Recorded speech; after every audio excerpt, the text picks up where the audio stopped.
Welcome to Pre-Algebra Section 3-4. Today we'll be writing an equation for a graph. We'll be using slope and y-intercept, and then we'll also be using the coordinate plane. We'll begin with a quick review of vocabulary. Our slope-intercept form, y equals mx plus b. The m is on the linear term, and the b, or the y-intercept, is our constant. Our first example, we are going to write an equation, and we are given the slope and the y-intercept. The first thing we'll do is write down the format y equals mx plus b, and wherever I have an m, I'm going to use substitution, so I'll have y equals 3x plus b.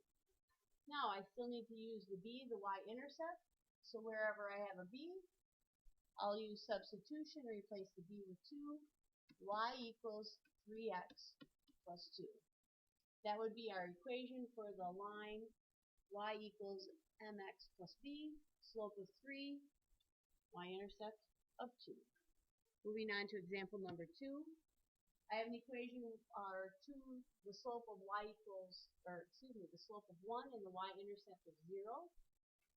So once again, I will start with y equals mx plus b, replacing the slope. So I will have y equals 1x plus b. I can rewrite that as y equals x plus b because we had our 1. Then I'll replace the y-intercept with 0. So y equals x plus 0. When I'm adding on a 0, it's not necessary to write. So I can write this equation as y equals x, and this would be considered in simplest form.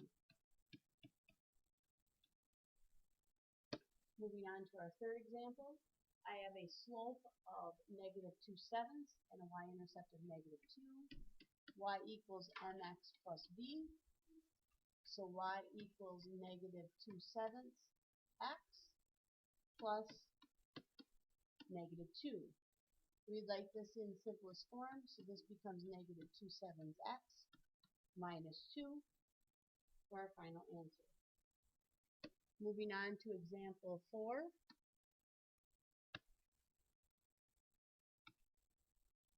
This one's a little bit different. I have a slope that is undefined, and now I have an x-intercept. Whenever I have a slope that is undefined, that tells me I have a vertical line. So it is possible that I will not have a y-intercept. So in this case, y equals mx plus b, this format does not hold true because I no longer have or necessarily have a y-intercept, and I do not have a number for slope. Whenever I have a slope that is undefined, that means I'll have x equals, and x is always going to represent wherever the x-intercept is, so my equation is x equals 6. Moving on to the next one. We have 2 more examples. Both of them have to deal with the coordinate plane. When we're writing an equation on the coordinate plane, the first thing we're going to do is we are going to write down y equals mx plus b. That helps remind us what we are looking for. Our first step after doing that, we are going to find the y-intercept. So wherever the purple line touches the y-axis is our intercept, so b is equal to 4. Now that I found the y-intercept, I will now find the slope. I have to remember that slope is rise over run. I have 1 point selected. I need to find a second point to find my slope. I move up the purple line until I get to an ordered pair that I can recognize and know the exact coordinates of. So I have those 2 points. My rise is going up, so it's a +4. My run is going to the right, so that is a +2. That simplifies to the slope of 2. Now that I have the y-intercept and the slope, I can write my final equation, y equals 2x plus 4. Moving on to our last example. On the coordinate plane, once again, I will begin with y equals mx plus b. I will find what b is. Looking at this line, where does it cross the y-intercept, or the y-axis, and that is at 0. Once I have done that, I now need to find the slope. Rise over run. In order to do that, I need to pick another point.